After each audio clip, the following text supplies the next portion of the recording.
तो centre of mass is what we have to study right now. ठीक है, तो हम पढ़ रहे हैं सेंटर ऑफ मास। तो अभी तक के हम लोग जो भी फिजिक्स में पढ़ रहे थे, हमने एनएलएम पढ़ा था, फ्रिक्शन पढ़ा था, बॉडी को साइज थी, उसके ऊपर फोर्सेस लग रहे थे। तो वो फोर्सेस कहाँ लग रहे थे, इसका कोई इफेक्ट नहीं पड़ रहा था कि ये जो फोर्स लग रहा है ये उसके बॉडी के बॉटम पे लग रहा है, टॉप पे लग रहा है, या उसका कोई साइज नहीं था कि हम लोग point of application of force का कोई कंसेप्ट नहीं था, कहीं पे भी फोर्स लग सकता है। बट एक ही ऑब्जेक्ट पे, एक ही बॉडी पे आप फोर्स अलग अलग पॉइंट्स पे लगाएंगे तो उसका इफेक्ट अलग होगा। आप सिर्फ इमेजिन करके देखिए, एक ऐसे लंबी ये आपकी पानी की बोतल रखी है आपके टेबल पे, इसको आप नीचे से धक्का दोगे तो वो आगे जाएगी, या ज्यादा धक्का दोगे ना तो क्या होगा, ये बॉटल है, आपने से ज्यादा धक्का दिया तो वो ऐसे गिरेगी।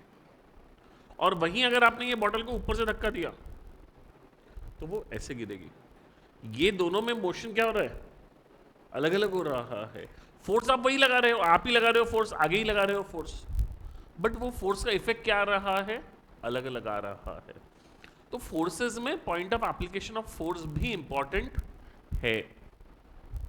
अब वो point of application of force change होने से उसका बॉडी के ऊपर इफेक्ट कैसे चेंज होगा, ये हम लोग अभी नहीं पढ़ते हैं, ये हम लोग नेक्स्ट चैप्टर में पढ़ते हैं, रोटेशन। ठीक है, तो अभी तक जो हम लोगों ने बॉडीज पढ़ी उस पर तो हमने कहीं पॉइंट ऑफ एप्लीकेशन की बात नहीं की। तो हम लोग ऐसा बोलते हैं कि भाई हमने उसको क्या मान लिया था, बॉडी को, एक ऑब्जेक्ट को क्या मान लिया था, एक पॉइंट मास एज्यूम कर लिया था। आप किसी पॉइंट मास पे कहीं फोर्स लगाओगे तो वो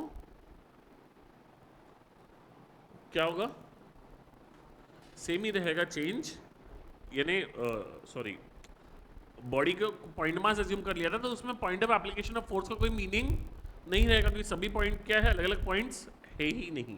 ठीक है, अब किसी बॉडी को पॉइंट मास एज्यूम किस तरीके से करते हैं, और उसका जो पॉइंट मास एज्यूम कर रहे हैं वो मास कहाँ है, ताकि उसके उसका जो इफेक्ट है वो क्या है, यूनिफॉर्म आए। तो ऐसे पॉइंट को हम लोग बोलते हैं सेंटर ऑफ मास। तो सेंटर ऑफ मास क्या होता है कि जैसे अगर दो ऑब्जेक्ट्स है, एक का मास m1 है, दूसरे का मास m2 है, दोनों पॉइंट ऑब्जेक्ट्स है, तो इनका सेंटर ऑफ मास अगर निकालना है तो इनका सेंटर ऑफ मास क्या होगा, इन दोनों के बीच में लाया करेगा। एग्जैक्टली बीच में नहीं, एग्जैक्टली सेंटर में आएगा जरूरी नहीं है। अगर m1 और m2 अलग अलग हैं तो एग्जैक्टली सेंटर में नहीं आएगा, तो वो कहां आएगा, अगर m1 हैवियर है तो वो m1 की तरफ आएगा, और अगर m2 हैवियर है तो वो m2 की तरफ जाएगा, इस तरफ सरका हुआ रहेगा। तो सेंटर ऑफ मास एक तरीके से ये है कि जिस बेसिकली डिफाइंड कैसे है, अगर डेफिनेशन वाइज देखेंगे, अभी हम बात कर रहे हैं डिस्क्रीट मासेस की। तो what do you mean by discrete masses,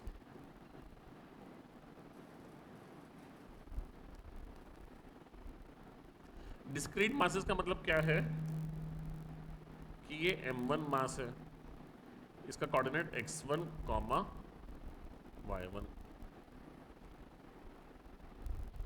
ये m2 मास है, इसका कोऑर्डिनेट x2 कॉमा y2, ये m3 मास है, इसका coordinate x3 comma y3।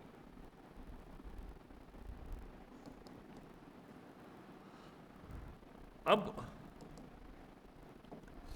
xcm जो होगा हमारा, x coordinate of centre of मास जो बोलते हैं, xcom क्या निकलता है पता है क्या, m1 x1 plus m2 x2 plus m3 x3 upon m1 plus m2 plus m3। This is the x coordinate of centre of mass. y coordinate of centre of mass m1 y1 plus m2 y2 plus m3 y3 upon m1 plus m2 plus m3। और अगर इसका z coordinate भी होता, हमारा point x1 y1 comma z1 होता, 3D में होता, तो मैं ZCOM भी ऐसे ही निकाल सकता था, m1 z1 plus m2 z2 plus m3 z3। अब अगर दो ऑब्जेक्ट है तो उनका सेंटर ऑफ मास कहाँ आएगा? उसके बीच में। दो नहीं है, तीन है, तो जो सेंटर ऑफ मास आएगा ये पक्का है कि वो इसके इस रीजन के अंदर आएगा, बाहर नहीं जा सकता वो, हमेशा वो क्या आएगा? इस क्लोज रीजन के अंदर आएगा। अब जैसे क्या होता है हम लोग समझेंगे, तो बेसिकली मान लो कि ये जो सिस्टम है इसका जो सेंटर ऑफ मास आ रहा है वो m2 और m3 की बिल्कुल, सॉरी, इसका सेंटर ऑफ मास हम लोगों ने डिफाइन कर दिया, अभी इसके रीजन के अंदर आएगा। क्लियर है सबको? पक्का? अगर तीन नहीं है, 4 पॉइंट ऑब्जेक्ट्स हैं, सेम फार्मूला कंटिन्यू हो जाएगा, ये एक, ये दो, ये तीन, ये चार, 4 पॉइंट ऑब्जेक्ट्स है, क्या होगा? सेंटर ऑफ मास इनके बीच में कहीं पे भी आ जाएगा।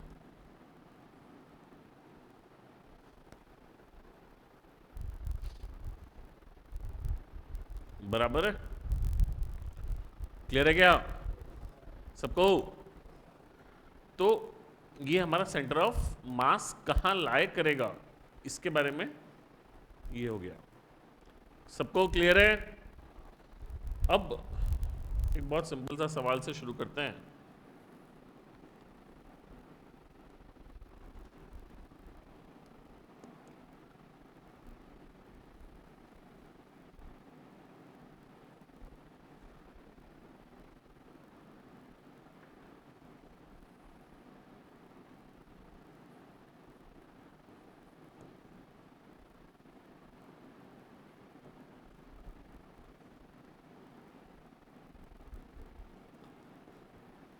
ये एक स्क्वायर है जिसकी side is 2 metres. You have to find the centre of mass of this square. ये स्क्वायर का सेंटर ऑफ मास कहाँ लाया करेगा, ये आपको फाइंड करना है।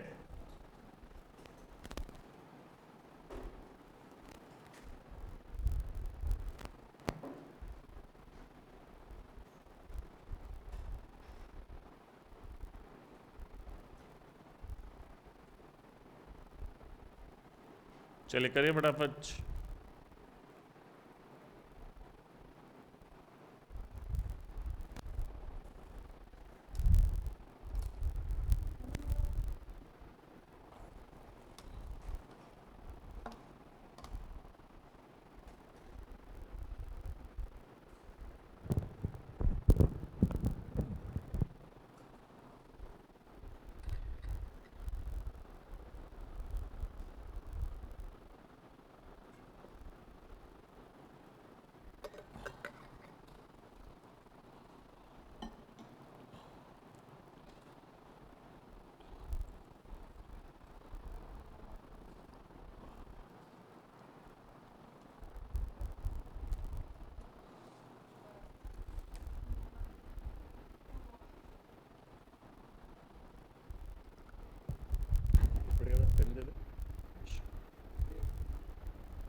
हाँ, क्या होगा इसमें?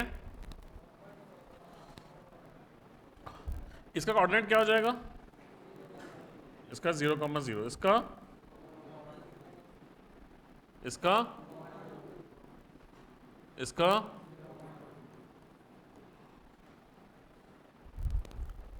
अब जब एक्सयूएम निकालना है तो हम लोग क्या करेंगे? m1 x1 तो 1 into 0 plus 4 into 2 plus 3 into 2 plus 2 into 0 upon 1 plus 4 plus 3 plus 2।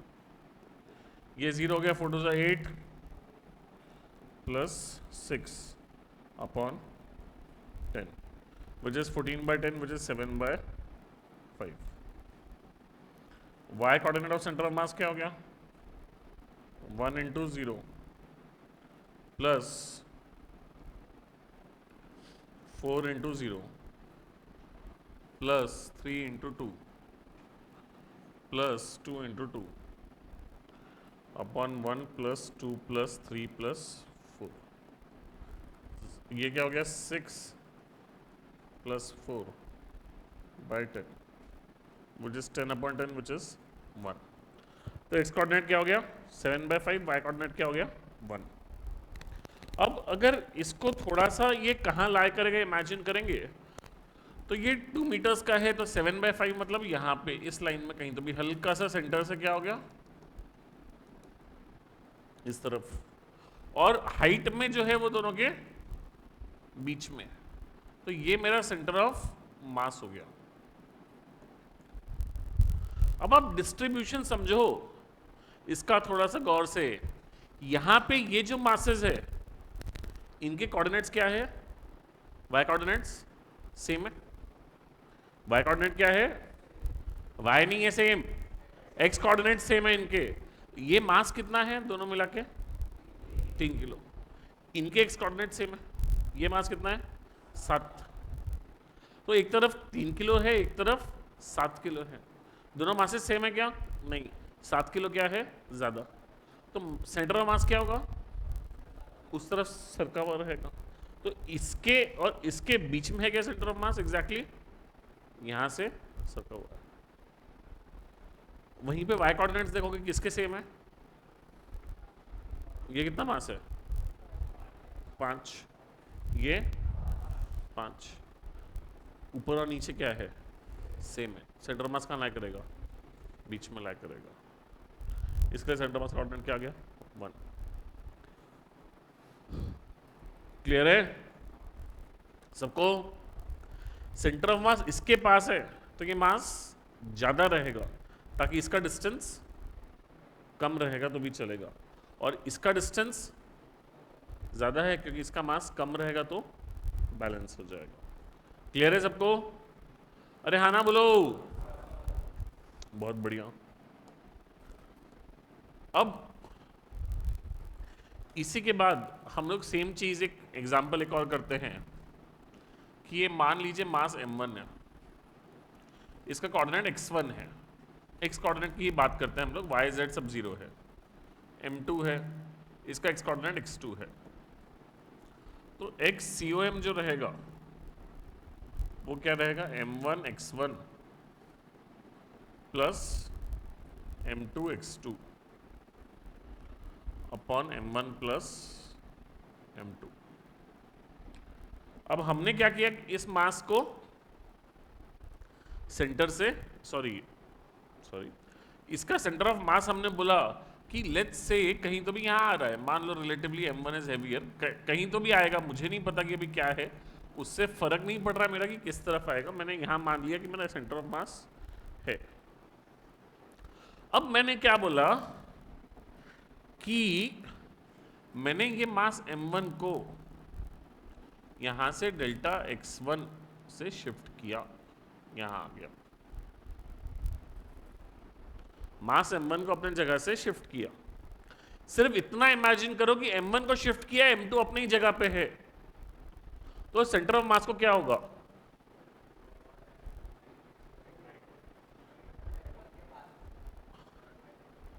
कहां जाएगा? It will go to the right. Just a second, lights down करना पीछे के दोनों भी। तो बेसिकली इसको जब आगे बढ़ाओगे तो क्या हो गया, इसका एक्स कोऑर्डिनेट बढ़ गया, इधर सरकाओगे तो एक्स कोऑर्डिनेट क्या हो गया, बढ़ गया, इसका एक्स कोऑर्डिनेट उतना ही है, तो सेंटर ऑफ मास क्या हो जाएगा, ओवरऑल एक्स कोऑर्डिनेट बढ़ जाएगा, तो the centre of mass will shift to the right. बराबर है। अब अगर मैं बोल रहा हूं कि नहीं नहीं मेरे को सेंटर ऑफ मास को शिफ्ट नहीं करना,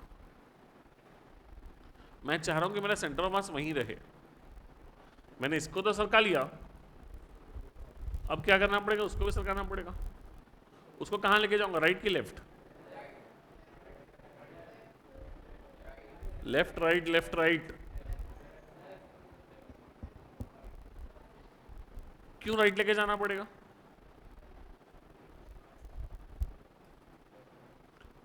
बोलिए प्रणव जी।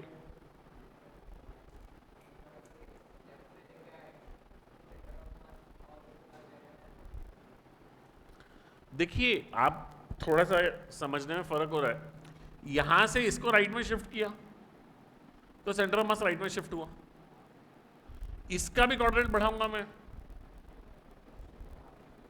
तो क्या हुआ, इसका कोऑर्डिनेट बढ़ गया, तो और सेंटर ऑफ मास का कोऑर्डिनेट बढ़ेगा तो दूर जाएगा। मैं चाह रहा हूं सेंटर ऑफ मास वापस आए, इधर जाना है, तो इसको कहां शिफ्ट करना पड़ेगा, लेफ्ट में शिफ्ट करना पड़ेगा। तो जो मेरा ये वाला मास है वो इधर शिफ्ट होगा। लेट्स से मैंने बोला डेल्टा एक्स 2, तो मैं अगर नया इक्वेशन लिखूंगा सेंटर ऑफ मास के लिए तो क्या मैं ये लिख सकता हूं, m1 into x1 plus delta x1 plus m2 into x2 minus delta x2 upon m1 plus m2। मैंने वैसे भी आपको इतना समझाया कि ये राइट या लेफ्ट शिफ्ट होगा, बट इसमें अगर आप ये एज्यूम नहीं करोगे लेफ्ट शिफ्ट होगा, आपको लग रहा है अरे नहीं सर हमको तो राइट लग रहा है, हमने राइट मान लिया, आप राइट मानिए कोई प्रॉब्लम नहीं है, बट आप राइट मानेंगे तो कोऑर्डिनेट क्या आएगा, x2 प्लस डेल्टा x2। आप पूरा सॉल्व करेंगे, अभी हम लोग सॉल्व करेंगे तो मेरा डेल्टा x2 क्या आएगा, पॉजिटिव आएगा, मतलब मैंने जो डायरेक्शन मानी थी वो सही है। आपका डेल्टा x2 अगर आपने राइट में माना है तो आपका डेल्टा x2 क्या आएगा, निगेटिव आएगा, मतलब जो आपने डायरेक्शन मानी थी ये गलत है, उसके अपोजिट है, मतलब वो इस तरफ शिफ्ट नहीं होगा, इस तरफ होगा। तो आप वो भी चीज करते हैं तो कोई प्रॉब्लम नहीं है। अब इसको अगर सिंप्लीफाई करना है, सेंटर ऑफ मास का कोऑर्डिनेट वही रह रहा है, तो m1 plus m2 m1 plus m2 cut, m1 x1 plus m2 x2 is equals to m1 x1 plus m1 into delta x1 plus m2 x2 minus m2 into delta x2। अब क्या होगा इसमें, m1 x1 कट, m2 x2 कट, 0 is equals to m1 into delta x1 minus m2 into delta x2, m2 into delta x2 is equals to m1 into delta x1। Simplify करेंगे तो delta x2 is going to come out to be equals to m1 into delta x1 upon m2। Formula नहीं है कोई याद करने के लिए कि आप याद करके करो, but this is something which we need to understand कि सेंटर ऑफ मास अपनी जगह पे है तो वो कोऑर्डिनेट सेम रहेगा। ये पुराना कोऑर्डिनेट ऑफ सेंटर ऑफ मास, एक को शिफ्ट किया तो दूसरे को कितना शिफ्ट करना पड़ेगा ये निकाला, तो इस तरीके से शिफ्ट करके नए कोऑर्डिनेट्स लिखे, इन दोनों को इक्वेट करके सिंप्लीफाई किया तो ये हमको रिलेशन मिल गया। क्लियर है क्या? अरे हाँ ना बोलो, बहुत बढ़िया। अब यही सेम चीज, कुछ भी चेंज नहीं है, यही सेम एग्जैक्टली यही चीज को मैं बात कर रहा हूं। m1 x1 m2 x2 xcom,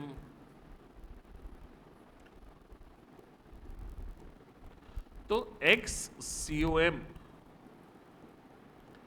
is equals to m1 x1 plus m2 x2 upon m1 plus m2। अगर मैं इस इक्वेशन को एक तरीके से इसका डेरिवेटिव लूं, तो ये इक्वेशन को मैं क्या लिख सकता हूं पता है क्या? xcom के बदले लिख सकता हूं मैं delta xcom। Basically derivative with respect to time लिया है और यहां के टर्म्स में और यहां के टर्म्स में dt का टर्म हटा दिया, एक तरीके से जो हम लोग बोलते हैं। आगे आप मैथमेटिक्स में सीखोगे, बट बेसिकली मैंने क्या बोला कि भाई xcom है तो उसको मैंने क्या कर दिया delta xcom is equals to m1 into delta x1 plus m2 into delta x2 upon m1 plus m2। ये मैं रिलेशन यहां पे लिख पा रहा हूं, क्यों? क्योंकि इनके पावर्स 1 है। अगर यहां पे डेल्टा x1 का स्क्वायर रहता, तो डेल्टा ऑफ x1 स्क्वायर को जब लिखना होता था तो वो इतने आसानी से लिखा नहीं जा सकता था, उसको लिखने का तरीका चेंज हो जाता है, वो कॉम्प्लिकेटेड हो जाता था, तो वो यूटिलाइज नहीं कर पाते थे हम डायरेक्टली। बट ये चीज हम लोग कर सकते हैं, काय के लिए? जब पावर 1 है सभी टर्म्स की, तो हम लोग delta xcm shift in the centre of mass is equals to m1 into shift in the first mass plus m2 into shift into the second mass upon m1 plus m2। अब ये concept से अगर आप पिछला question सोचो, मेरे मास हटाने से, शिफ्ट करने से सेंटर ऑफ मास कितना शिफ्ट हुआ? कुछ भी नहीं हुआ, 0। सेंटर ऑफ मास अपनी जगह पे है तो 0 is equals to m1 into delta x1। Delta x1 मतलब क्या हो गया? यहां से इसको आगे बढ़ाया तो वो डेल्टा x1 ही रहेगा, और वो भी प्लस में ही रहेगा क्योंकि राइट में शिफ्ट किया, राइट पॉजिटिव तो प्लस में रहेगा, plus m2 into minus delta x2 क्योंकि उसको लेफ्ट में शिफ्ट किया है। अगेन जैसे मैंने बोला, आपको लग रहा है ऐसा नहीं, राइट में शिफ्ट करना पड़ेगा। आप माइनस डेल्टा x2 के बदले प्लस डेल्टा x2 एज्यूम कर लेंगे अपॉन m1 प्लस m2। तो 0 is equals to m1 delta x1 plus m2 into minus delta x2। तो 0 is equals to m1 into delta x1 minus m2 into delta x2। ये आप देखोगे तो पिछली वाली इक्वेशन जैसी ही इक्वेशन आ गई है, उसको सॉल्व करके वही सेम पिछले बार वाली जैसी वैल्यू ही आ जाएगी। अरे हाँ ना बोलो। तो ये जो है ये है shift in centre of mass. Clear है सबको? अब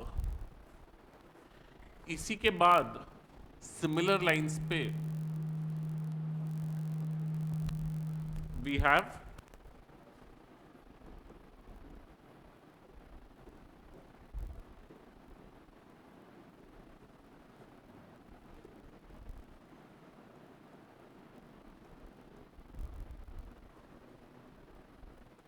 the velocity of centre of mass. तो velocity of centre of mass क्या होता है? xcm is equals to m1 x1 plus m2 x2 upon m1 plus m2। अब अगर मुझे सेंटर ऑफ मास की वेलोसिटी निकालनी है तो हम लोग बोलते हैं कि इसका डेरिवेटिव ले लीजिए with time.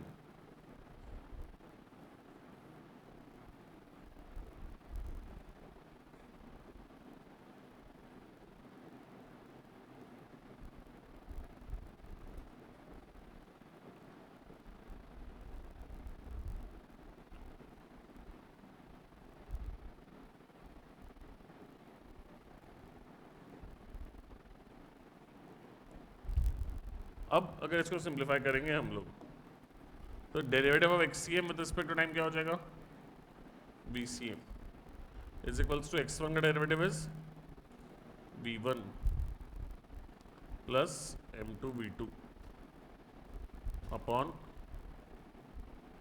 M one plus m to.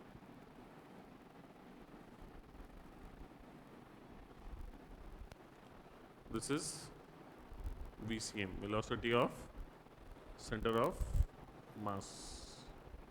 Clear है क्या? This is the velocity of center of mass. तो ये VCM हो गया. अब इसके बाद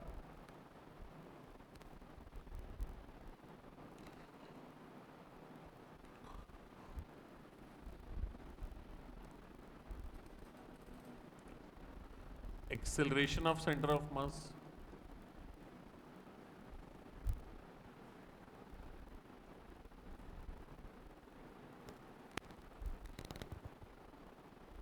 मतलब क्या हो गया इसका डेरिवेटिव. तो acceleration of center of mass is equals to m1 a1 plus m2 a2 upon m1 plus m2. ACM is equals to what? m1 a1 plus m2 a2 upon m1 plus m2. Clear है सबको? चलिए बहुत बढ़िया. इसको note करने के पहले हमारे पास दो चार इंपॉर्टेंट पॉइंटर्स है, पहले हम लोग नोट कर लेते हैं, फिर उसके बाद इसको will continue to note it down.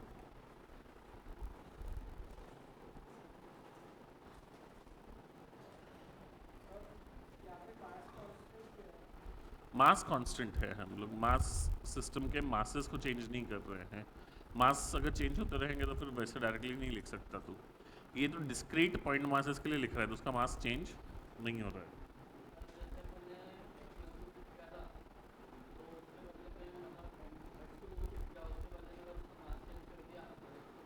हो सकता है, बट जनरली क्या हो जाता है कि जब आप एक सिस्टम को ले रहे हो तो मास को चेंज कर दिया तो आपको वो उसका भी कोऑर्डिनेट लेना पड़ेगा. नहीं तो क्या होगा कि पहले सिस्टम का मास मान लो 10 किलो था, बाद में 7 किलो हो गया, तो वो बहुत मीनिंगफुल नहीं बचेगा. उस केस में उसको 2 पार्टिकल सिस्टम नहीं तो 3 पार्टिकल सिस्टम करेगा. अगर जो तू बोल रहा है उसको 3 पार्टिकल सिस्टम करेगा.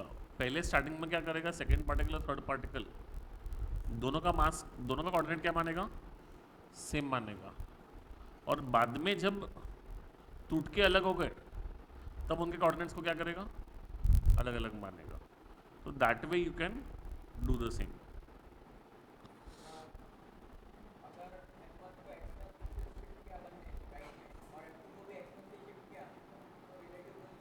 सेम ही रहेगी, बिल्कुल सेम रहेगी. यस, कोऑर्डिनेट अलग आ जाएगा. यस,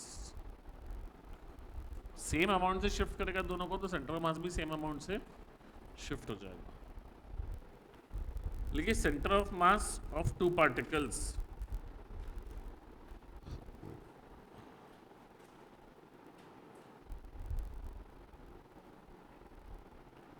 always lies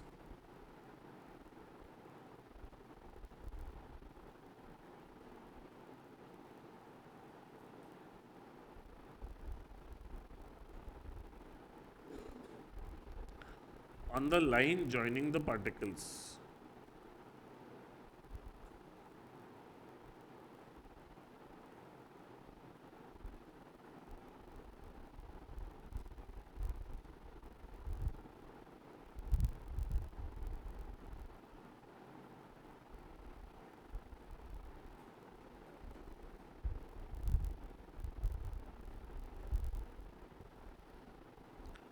ठीक है. नेक्स्ट लिख लीजिए centre of mass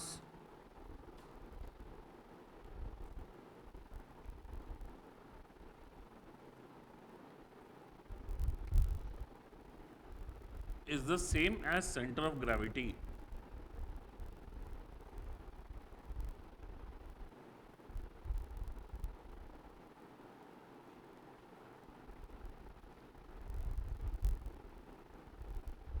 center of mass is the same as center of gravity. If the acceleration due to gravity is the same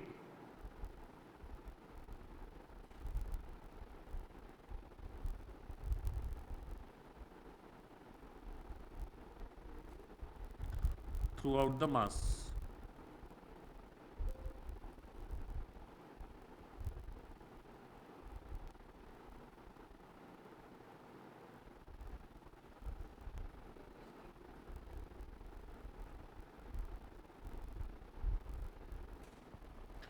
क्या होता है ना, हम लोग अभी आज के डेट पे आप जहां पे भी पढ़ोगे वहां पे centre of mass and centre of gravity will be one and the same. फर्क कहां पड़ता है, जैसे कोई चीज बहुत ज्यादा बड़ा, एक रॉड ले लिया मैंने, एक रॉड ले लिया जिसकी लेंथ मान लो 1000 किलोमीटर है, ठीक है, या 100 किलोमीटर है लेंथ. इस रॉड का सेंटर ऑफ मास कहां रहेगा, 100 किलोमीटर लेंथ है तो इस रॉड का सेंटर ऑफ मास कहां रहेगा, उसके सेंटर पे, which is at height of 50 kilometres.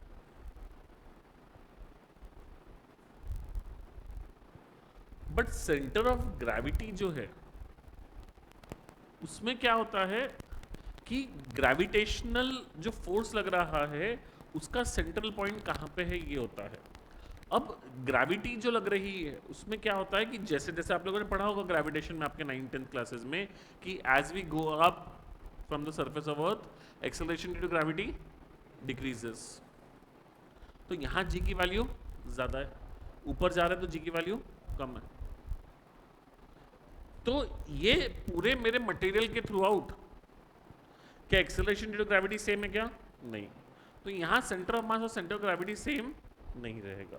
कहां रहेगा सेंटर ऑफ ग्रेविटी, वो हम ग्रेविटेशन में चर्चा करेंगे, बट सेंटर पे नहीं रहेगा इसके रॉड के. वहीं पे अगर मेरा रॉड 10 मीटर का है, 10 मीटर में जी को चेंज होने वाला है क्या, कुछ नहीं. तो मेरा सेंटर ऑफ मास जो रहेगा वो 5 मीटर पे है, which is going to be the same as center of gravity also. तो अभी हमने क्या स्टेटमेंट लिखा, पढ़िए statement. Centre of mass is the same as centre of gravity if acceleration due to gravity same throughout the mass. मतलब यहां पे जितना एक्सेलरेशन ड्यू टू ग्रेविटी उतना ही यहां पे है.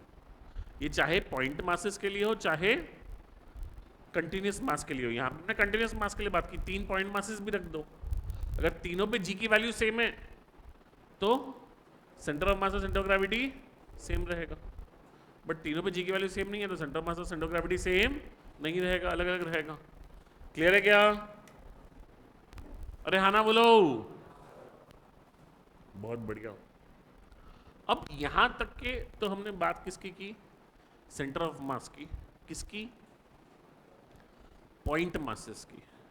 बट पॉइंट मासेस का सेंटर ऑफ मास निकालना कोई बहुत बड़ा ना टास्क है, कोई बहुत बड़ा हमारा पर्पस नहीं है. हमारा पर्पस किसका है, centre of mass of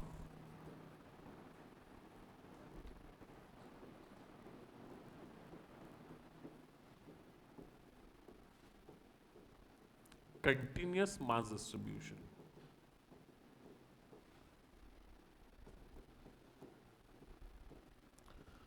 continuous mass distribution का मीनिंग क्या हो गया कि अभी 1, 2 या 3 डिस्क्रीट पॉइंट मासेस नहीं है. क्या है, कोई एक सॉलिड रॉड है, एक डिस्क है, कोई एक रैंडम शेप्ड ऑब्जेक्ट है, कैसा भी हो सकता है shape, but it is not one point. पूरा मास m1 m2 m3 2-3 पॉइंट्स नहीं है. मास क्या है, पूरे इसमें स्प्रेड है. तो सबसे पहले एक जनरलाइज्ड रिलेशन में जब मास स्प्रेड होता है तो जनरलाइज्ड रिलेशन में हम लोग क्या बात करते हैं कि जैसे हम लोगों ने ये सीखा था, क्या बोलते हैं, xcm is equals to m1 x1 plus m2 x2 upon m1 plus m2. तो जब मेरा कोई एक मास डिस्ट्रीब्यूशन, जैसा भी मास डिस्ट्रीब्यूशन, जैसा भी मेरा कंटिन्यूअस ऑब्जेक्ट है, अगर मैंने ये वाला एलिमेंट जैसे ऐसा लिया,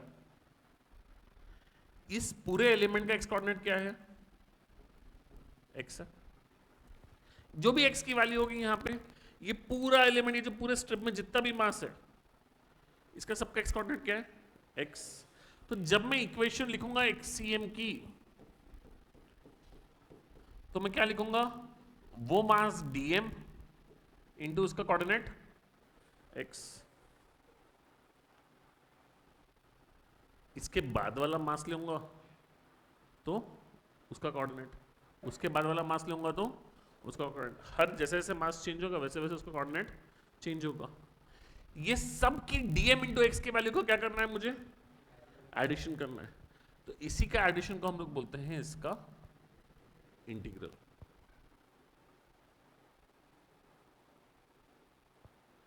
और नीचे m1 प्लस m2 क्या है? टोटल मास है। तो टोटल मास मतलब क्या हो गया? Integral of d m. तो x c m is defined as integral x d m upon integral d m. Cut मत कर देना डीएम डीएम, ठीक है ना? दो अलग अलग इंटीग्रल है, ऊपर का इंटीग्रल अलग से इवैल्यूएट होगा, नीचे का इंटीग्रल अलग से इवैल्यूएट होगा। दोनों भी इंडेफिनिटली इवैल्यूएट नहीं होंगे, दोनों भी डेफिनेट होंगे कि कहां से कहां तक की लिमिट है। उसको पुट करेंगे ऊपर, उसको पुट करेंगे नीचे, we will get our answer for the x coordinate. ठीक है? Same story y coordinate, same story z coordinate, same ये हो जाएगा, बस एक्ससीएम के बदले वाईसीएम, डीएम तो वही रहेगा, एक्स के बदले वाई, जेड के लिए जेड। अब ये आता है कि डीएम कैसे निकलेगा, कैसे एलिमेंट ब्रेक करते हैं। तो this is where centre of mass becomes very interesting and very important, जो जहां से आपको इंटीग्रेशन ढंग से यूज करना आप सीख रहे हैं। क्योंकि ये जो चीज आज आप यहां करने वाले हैं, यही आपको रोटेशन में, मोमेंट ऑफ इनर्शिया में भी काम आएगी, यही आपको ग्रेविटेशन में भी काम आएगी, इलेक्ट्रिक फील्ड ग्रेविटेशनल फील्ड निकालने के लिए, यही आपको इलेक्ट्रोस्टैटिक्स में भी काम आएगी, इलेक्ट्रोस्टैटिक फील्ड निकालने के लिए, यही मैग्नेटिज्म में भी काम आएगा, मैग्नेटिक फील्ड निकालने के लिए।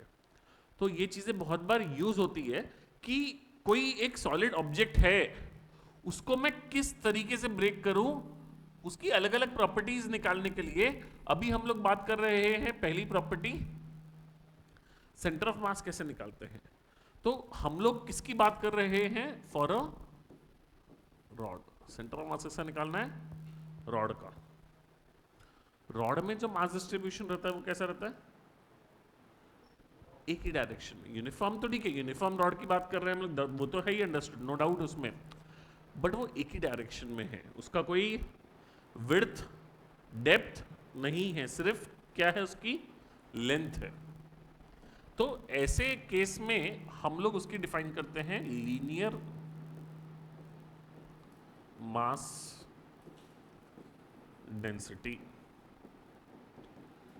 जिसको डिनोट किया जाता है लैम्बडा से, which is am not by L not, mass per unit length, am not by L not, mass per unit length, that is lambda. अब अगर मैंने बोला कि ये रॉड में यहां से, सॉरी, अब मेरे को क्या करना है जब इसको इंटीग्रेट करना है, तो मैं क्या चाह रहा हूं कि मेरा जो मास है उसका एक्स कोऑर्डिनेट क्या रहे? कांस्टेंट रहे। तो बेसिकली मैं क्या करता हूं, रॉड को इंटीग्रेट करने के लिए रॉड के एक कोने से एक्स दूरी पे dx थिकनेस का एलिमेंट लिया। अब जब मेरा फॉर्मूला था एक्ससीएम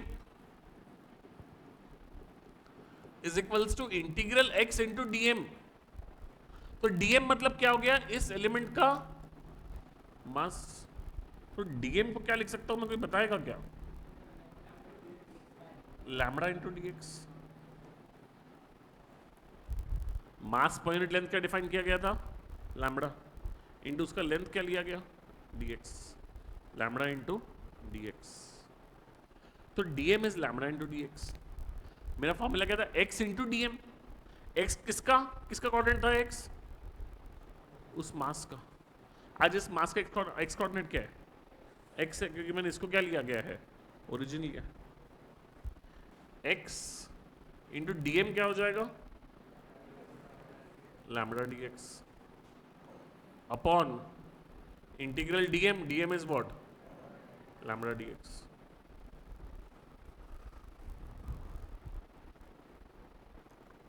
अब dx वेरिएबल है, dx की लिमिट्स कहां से कहां तक आएगी, 0 से L नॉट।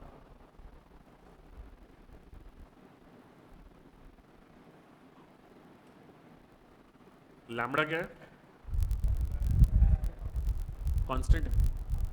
लैम्बडा क्या है, कांस्टेंट है।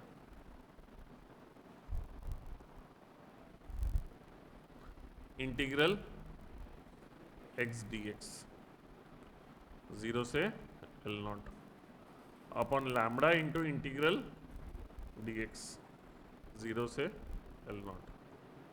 लैम्बडा और लैम्बडा कट, x dx का integration is x square by 2। X square by 2 को ये करेंगे तो क्या हो जाएगा, L nought square by 2 upon x d a upon d x का इंटीग्रेशन इज एक्स, एक्स का इंटीग्रेशन लिमिट्स डालेंगे तो L नॉट, तो this is equals to L nought by 2। तो ये रॉड का सेंटर ऑफ मास कहां पे आएगा, L nought by 2, that is centre of the rod. आप बोलोगे सर आपने इतनी रामायण करके निकाला क्या, ये निकाला गया, तो हमको बचपन से ही पता है कि रॉड का सेंटर ऑफ मास कहाँ आएगा, रॉड के सेंटर पे। बट जैसे मैंने बोला कि ये चीज़ें, ये एलिमेंट लेके सॉल्व करना आगे के लिए बहुत काम आएगा, दैट इज वन। सेकेंड, आज मैंने जो मेरा रॉड एज्यूम किया था वो यूनिफॉर्म था। कल मैंने आपको बोला कि अरे नहीं नहीं मेरा रॉड यूनिफॉर्म नहीं है, उसका मास डिस्ट्रीब्यूशन नॉन यूनिफॉर्म है, तो सेंटर ऑफ मास कहाँ लाई करेगा ये बताइए। तो फिर आपका बचपन का कॉमन सेंस काम नहीं आएगा, फिर आपको मैथमेटिक्स पे डिपेंडेंट और हो जाना पड़ेगा। जैसे मान लीजिए रॉड दिया है, हम लोगों को बोला है कि हम यहां से गिन रहे हैं, lambda is equals to 2x plus 3 kg पर मीटर।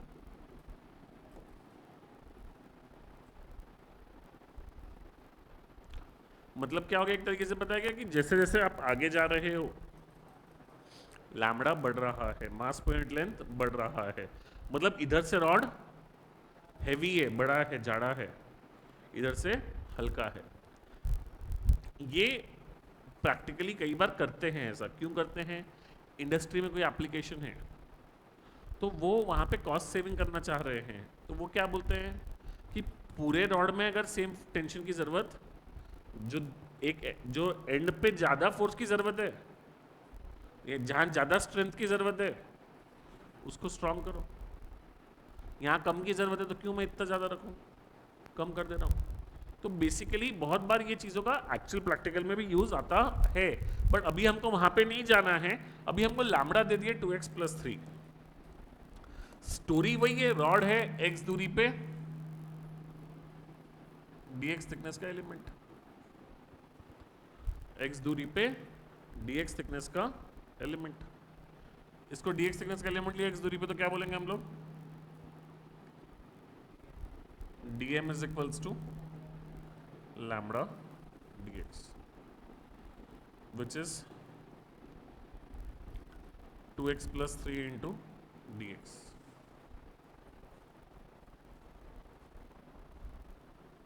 अब xcm क्या हो जाएगा,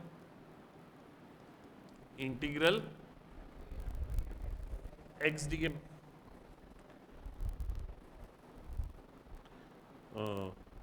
x क्या है कोऑर्डिनेट उसका, x ही है, इंटू dm क्या हो गया 2x plus 3 dx divided by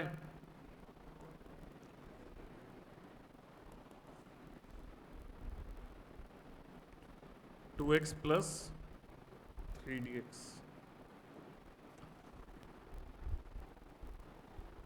अब जब इसको इंटीग्रेट करेंगे ऊपर से तो 2x स्क्वायर dx, उसका इंटीग्रल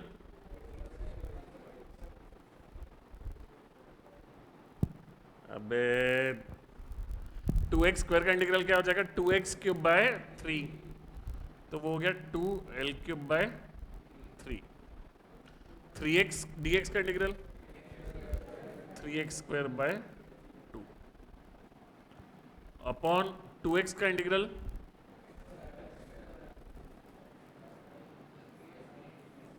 प्लस 3l। पूरे में से l निकाल के कट, सिंपलीफाई क्रॉस मल्टीप्लाई कर लो तो 4l square plus 9l upon 6 into l plus 3। ये हो गया आपका सेंटर ऑफ मास का x कोऑर्डिनेट। लेंथ दे दिया 2 मीटर तो l की वैल्यू आप डाल दोगे 2 मीटर, लेंथ दे दिया 3 मीटर तो l की वैल्यू डाल दोगे 3 मीटर्स। आप देखोगे तो ये क्या आ गया, ये यूनिफॉर्म, यानी यूनिफॉर्म बोल दो, हाफ नहीं आया, सेंटर पे नहीं आया। क्यों? नॉन यूनिफॉर्म मास डिस्ट्रीब्यूशन था। अच्छा मेरे को बताओ इसका सेंटर ऑफ मास का कोऑर्डिनेट क्या आएगा, l/2 से ज्यादा आएगा कि कम आएगा? ज्यादा आएगा, क्योंकि दूर मास डिस्ट्रीब्यूशन क्या है, ज्यादा है, इधर मास ज्यादा है तो सेंटर ऑफ मास उस तरफ सरका हुआ रहेगा। क्लियर है? अरे हाँ ना बोलो। ये हमने सेंटर ऑफ मास किसके लिए बोला? रॉड के लिए, चाहे यूनिफॉर्म रहे चाहे नॉन यूनिफॉर्म रहे। अब रॉड के ही भाई बंद है हमारे रिंग, बट रिंग में हम लोग क्या करते हैं, सेमी सर्कुलर रिंग की बात कर लेते हैं। ठीक है, सेमी सर्कुलर रिंग। सर्कुलर के लिए क्या हो जाता है, वो कॉमन सेंसिकली सेंटर पे ही है और जनरली सर्कुलर में मास डिस्ट्रीब्यूशन वेरिएशन वाली चीजें वगैरह कम होती है। अरे बचे हुए सारे ही शेप्स में कम ही आते हैं सवाल वेरिएबल मास डिस्ट्रीब्यूशन के। आ सकते हैं क्या? आ सकते हैं, कोई दिक्कत नहीं है। रिंग सेमी सर्कल वगैरह में भी बहुत रेयरली आते हैं, बट जनरली नहीं रहता है।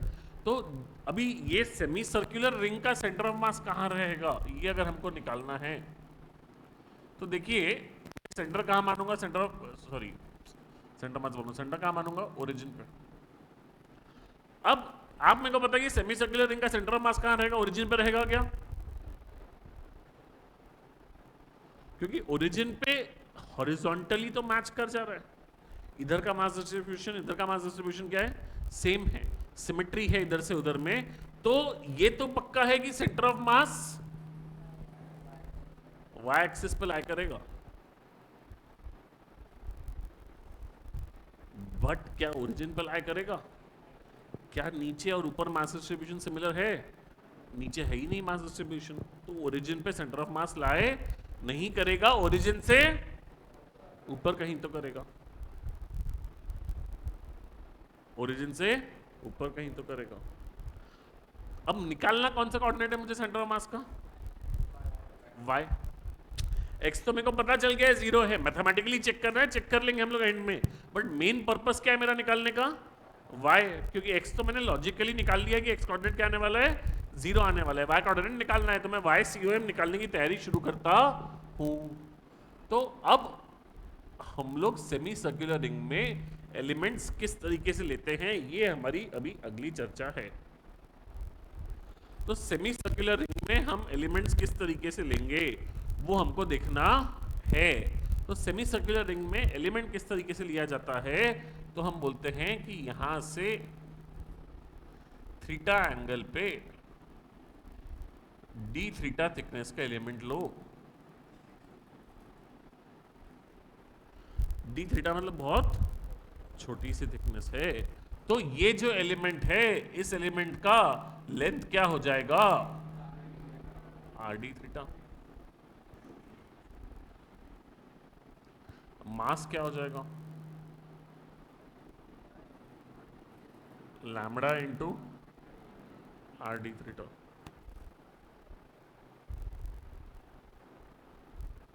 Lambda into R D theta.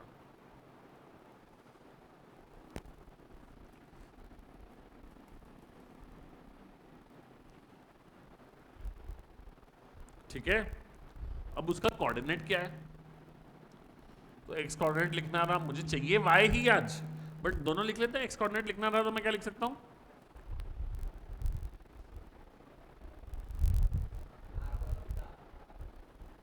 मेरा आज वेरिएबल क्या है यहाँ पे?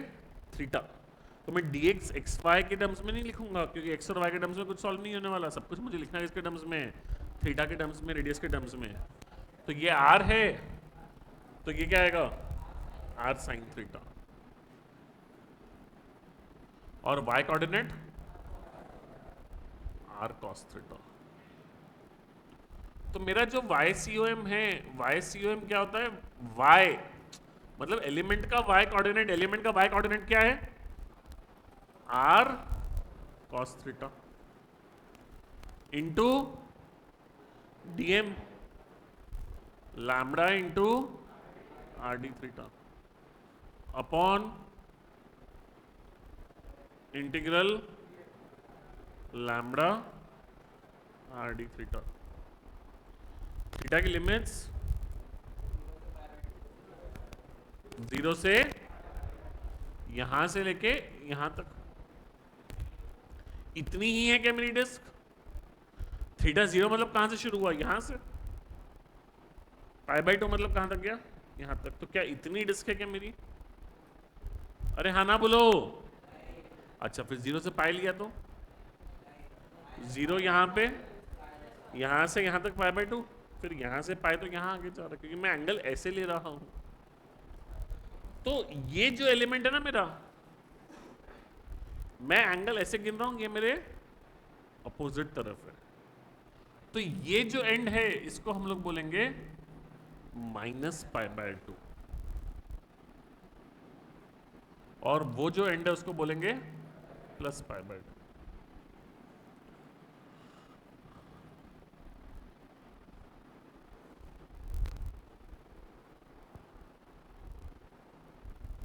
लैम्बडा बाहर, आर बाहर, कट जाएगी टर्म्स, तो क्या आ जाएगा? इंटीग्रल माइनस पाई बाय 2 से प्लस पाई बाय 2। एक आर बाहर बचेगा, अंदर बचेगा cos theta d theta divided by lambda cut r cut d theta का इंटीग्रल क्या हो गया? थीटा। तो pi by 2 minus minus pi by 2, तो ये क्या हो गया? पाई। डिनोमिनेटर में क्या हो गया? पाई। कॉस थीटा का इंटीग्रल साइन थीटा के minus sine theta? Sine theta. तो ये क्या हो गया? R into sine pi by 2 minus sine minus pi by 2। Sine pi by 2 is 1 minus minus 1, 1 minus minus 1 is 1 plus 1, which is 2,